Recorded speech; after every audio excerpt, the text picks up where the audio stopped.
Hi Jessica, hi Aiden, hello Jesse, and hi Cole. I miss you all and I hope you're doing well.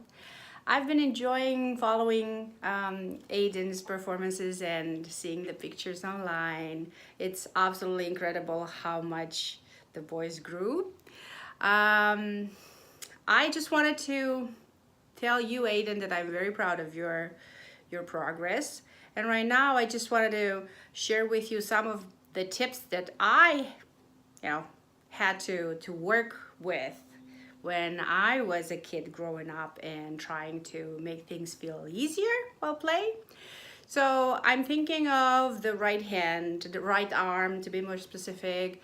There are so many segments that come into play in order to make us build a tone, in order to make us grow the tone at some point because that's going to be necessary.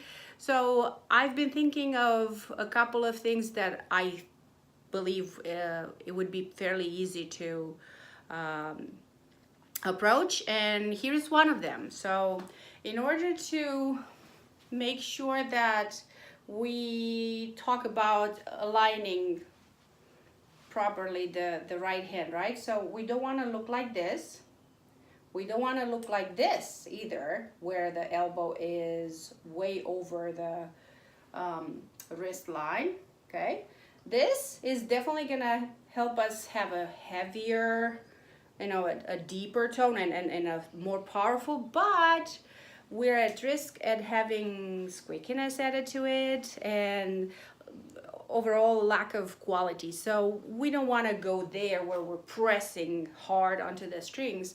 We want to use the natural weight of our arm to create a beautiful, nice tone. So I've been thinking of what I would do. I would probably start by making sure that the violin stays nicely on the collarbone, and majority of students, I have to say it, they go and place their violin this way, so from below on top of their shoulder, and then this kind of happens. So instead of that, I would suggest coming in from above this angle, putting the violin on the shoulder, then turn gently the head, and then this will happen. Now at this point, we figure out that the violin is secure on the shoulder. We can have the student place the other hand on the chest or away from the violin, so there's no support. All I'm doing is support my instrument under my chin, and then I go with open strings. And I make sure that my violin stays at the same level. I don't let it drop at all. Now this exercise is very easy to do while the student is also checking himself in the mirror. So it's fun. You're looking at yourself, boy, I look good today. All right? Well, you're working not only on holding your violin properly, but also look how, right now I'm looking, it's kind of me looking in the mirror because I can see the cell phone while I'm filming. So I'm also checking, making sure that the hair of my bow stays parallel to the bridge. All right. So this is an added bonus. I work on my violin hold under the chin, but I also can see what my bow is doing. And right now, talking about the right arm. So we don't want to have any of our joints sticking out all by itself, like the wrist or the elbow way up here or the shoulder raised, okay? So we want to feel as comfortable as possible. And once that we put the violin on, we kind of want to do this, a line. So see, this would be a perfect straight line.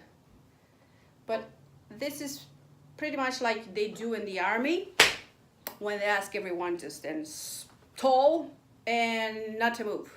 So that's how I feel when I perfectly align my elbow with my wrist, okay? See, this is perfectly aligned.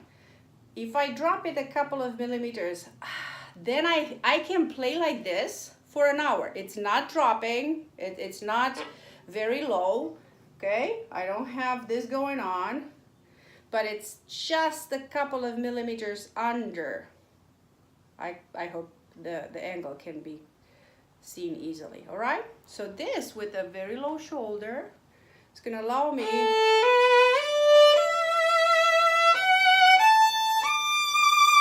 play for hours without any straining of the muscles in the neck, shoulder, or the arm. Okay, now we talked about pretty much where to have the elbow. Now if I go on to G, obviously the elbow is gonna raise. If I go on to D, my elbow is gonna drive. My elbow is gonna go down, helping my bow move across the strings, right? All right, now we have the shoulder that is nice and relaxed and low. We talked about the position of the elbow. Now let's talk about opening this elbow joint.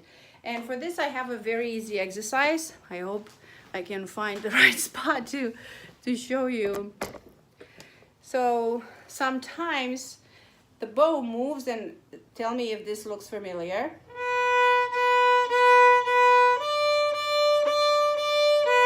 Okay, so the bow is probably very well held here at this level, and the shoulder is low, but everything else is stuck. So you want to unstuck especially this elbow joint, and then you prop your arm against the doorway or a wall, and you start doing this. Okay, so that's gonna stop the arm from going behind, and it will have no other choice but to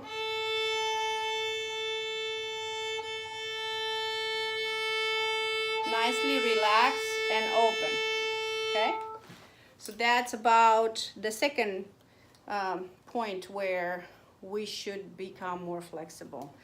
Last but not least, the wrist. So what I think I would love for Aiden to try is looking in the mirror and having the wrist follow the arm. So the arm, when we're going down bow, is going to go down, and so should the wrist. Okay, and we're coming back up. The arm goes first, the wrist is following. All right, down again,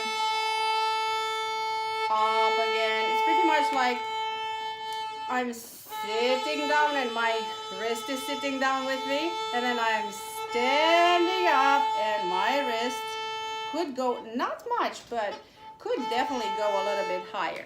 All right, and this would be the wrist. Fingers, I think he has a very good approach to the bow. I was, looking at the video, and I think as long as this thumb goes bent the right way, so this is the right way to bend the thumb underneath here, the stick, okay? Not the banana thumb. The banana thumb will put a lot of strain on these muscles here and tense up the rest of the arm. And nobody wants banana thumbs there. Bananas are good for breakfast, that's all. All right, so as long as we get to place the fingers, but we don't clench onto the bow, then this is also going to help with a more natural and more relaxed feel all along. So all these segments, the fingers, the wrist, the elbow, the shoulder, all these segments should participate and work together and they will contribute to building a very nice sound. I could go more into depth and suggest some other things, but I think these are the very few tiny little steps that could be done separately. Okay, so first I would start with this.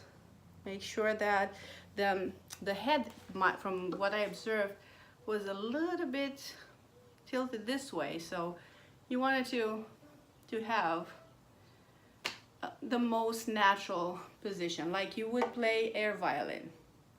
Okay, if I would play air violin, I wouldn't stick my head like this. Okay, I will keep it as nice and comfortable as possible. And then the last crazy idea that I had was to try, just for the fun of it, try laying down on your back on the floor and try to play a couple of notes. This is going to be somehow a fight with gravity, and the wrist will definitely cooperate because there's going to be no other way that we can play. Try that out, see how that feels. And I hope that all these tiny little bits help out. As I said, I could make more videos like this if this one helped in any way. And I surely hope that I'm gonna see brand new pieces out there, and I would love to see you in person, of course. But until next time, have a great rest of the weekend. Bye.